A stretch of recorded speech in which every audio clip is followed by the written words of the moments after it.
Assalamualaikum warahmatullahi wabarakatuh. Perkenalkan, nama saya Musliani dengan NIM 1202072408 dari kelas IHG. Baiklah, pada kesempatan kali ini saya akan memaparkan 4 pokok pembahasan mengenai hukum laut sebagai syarat ujian tengah semester mata kuliah hukum laut dengan dosen pengampu Bapak Dr. Muhammad Darwis SI SHMH. Baiklah, langsung saja masuk kepada materi yang pertama, yaitu mengenai garis pangkal. Adapun pengertian garis pangkal menurut UNCLOS tahun 1982 merupakan suatu garis awal yang menghubungkan titik-titik terluar yang diukur pada kedudukan garis air rendah. Garis pantai merupakan acuan dalam penentuan batas laut di antara daerah atau negara yang memiliki laut. Garis ini menjadi acuan untuk menentukan seberapa jauh luas lautan yang bisa diklaim oleh suatu negara. Garis pangkal adalah garis referensi pengukuran batas waktu terluar, laut, wilayah, dan zona yurisdiksi maritim lain sebuah negara pantai. Garis pangkal juga merepresentasikan batas perairan pedalaman yang berada di sebelah dalam garis pangkal ke arah daratan. Nah, selanjutnya ada pula macam-macam garis pangkal. Yang pertama, garis pangkal biasa. Yang kedua, garis pangkal lurus. Yang ketiga, garis pangkal penutup. Dan yang keempat, garis pangkal lurus kepulauan. Nah, selanjutnya ada pula tata cara pengukuran garis pangkal. Secara garis besar, menentukan titik pangkal dapat dilakukan dengan cara yang pertama, ditentukan bagian dari suatu daratan yang paling menjorok ke laut. Yang kedua, ditentukan di mana akan ditentukan titik-titik pangkalnya dan ditentukan pada waktu yang berbeda-beda. Misalnya, pagi di titik tertentu, siang di titik tertentu, dan malam di titik tertentu pula. Kemudian diambil rata-ratanya. Yang ketiga, antara satu titik dan titik berikutnya dihubungkan menjadi garis-garis pangkal. Nah, selanjutnya materi yang kedua yaitu mengenai perairan pedalaman. Adapun pengertian perairan pedalaman adalah perairan yang terletak ke arah dalam dari garis batas pengukur laut teritorial atau pengukur zona-zona maritim lainnya. Nah, ada pula macam-macam perairan pedalaman. Terdapat beberapa bagian laut yang masuk dalam perairan pedalaman, antara lain yang pertama teluk, yang kedua sungai, yang ketiga kanal, yang keempat muara, yang kelima pelabuhan, dan yang keenam perairan-perairan yang tertutup oleh garis pangkal lurus. Nah, selanjutnya ada pula tata cara pengukuran perairan pedalaman.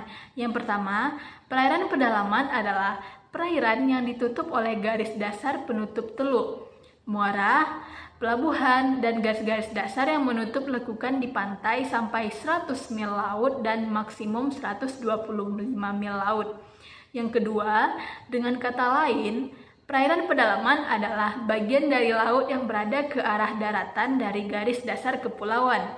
Yang ketiga, perairan kepulauan adalah perairan yang ada dalam wilayah negara kepulauan antara pulau-pulau, disebut juga perairan Nusantara. Perairan kepulauan dibatasi oleh garis dasar perairan pedalaman. Perairan kepulauan adalah satu kesatuan wilayah kedaulatan negara bersama ruang di atasnya, atas tanah, serta di bawah tanah. Nah, selanjutnya kita masuk kepada materi yang ketiga, yaitu mengenai laut teritorial. Adapun pengertian laut teritorial ialah wilayah kedaulatan suatu negara pantai selain wilayah daratan dan perairan pedalamannya. Sedangkan bagi suatu negara kepulauan seperti Indonesia, Jepang, dan Filipina, laut teritorial meliputi suatu jalur laut yang berbatasan dengannya perairan kepulauannya, dinamakan perairan internal, termasuk dalam laut teritorial. Pengertian kedaulatan ini meliputi ruang udara di atas laut teritorial, serta dasar laut dan tanah di bawahnya, dan kedaulatan atas laut teritorial dilaksanakan dengan menurut ketentuan Konvensi Perserikatan Bangsa-Bangsa tentang Hukum Laut. Nah, ada pula tata cara pengukuran laut teritorial.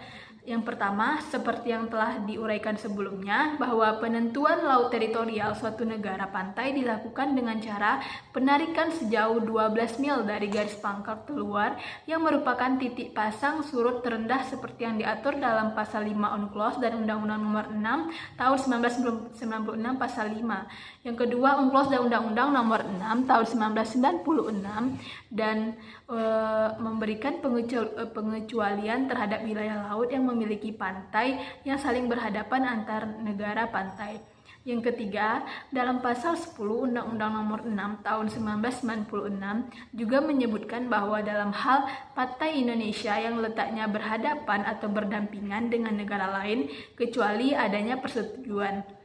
Nah, langsung saja kita masuk kepada materi yang terakhir, yaitu zona tambahan.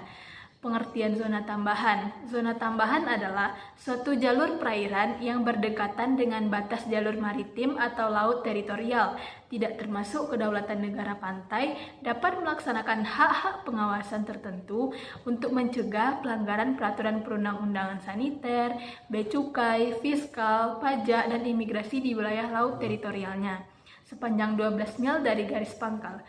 UNCLOS tahun 1982 pasal 24 ayat 1 menyebutkan bahwa zona tambahan di dalam pasal 24 ayat 1 UNCLOS 3 dinyatakan bahwa suatu zona dalam laut lepas yang bersambung dengan laut teritorial negara pantai tersebut dapat melaksanakannya pengawasan yang dibutuhkan untuk yang pertama, mencegah pelanggaran-pelanggaran perundang-undangan yang berkenaan dengan masalah bea cukai, perpajakan, keimigrasian, dan kesehatan atau sanitera.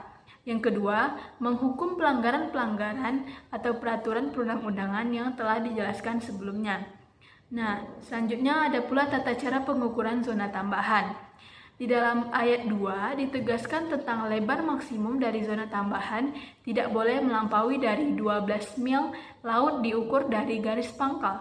Hal ini berarti bahwa zona tambahan itu hanya mempunyai arti bagi negara-negara yang mempunyai lebar laut teritorial kurang dari 12 mil menurut Konvensi Hukum Laut Jenewa tahun 1958. Dan sudah tidak berlaku lagi setelah adanya ketentuan baru dalam Konvensi Hukum Laut 1982 menurut pasal 33 ayat 2. Zona tambahan tidak boleh melebihi 24 mil laut dari garis pangkal dari mana lebar laut teritorial itu diukur. Berikut ini beberapa hal guna memperjelas tentang letak zona tambahan, yaitu tempat atau garis dari mana lebar jalur tambahan itu harus diukur. Tempat atau garis itu adalah garis pangkal. Lebar zona tambahan itu tidak boleh melebihi 24 mil diukur dari garis pangkal. Oleh karena zona laut selebar 12 mil laut diukur dari garis pangkal adalah merupakan laut teritorial, maka secara praktis lebar zona tambahan itu adalah 12 mil. Laut itu diukur dari garis atau batas luar laut teritorial. Dengan kata lain, zona tambahan selalu terletak di luar dan berbatasan dengan laut teritorial.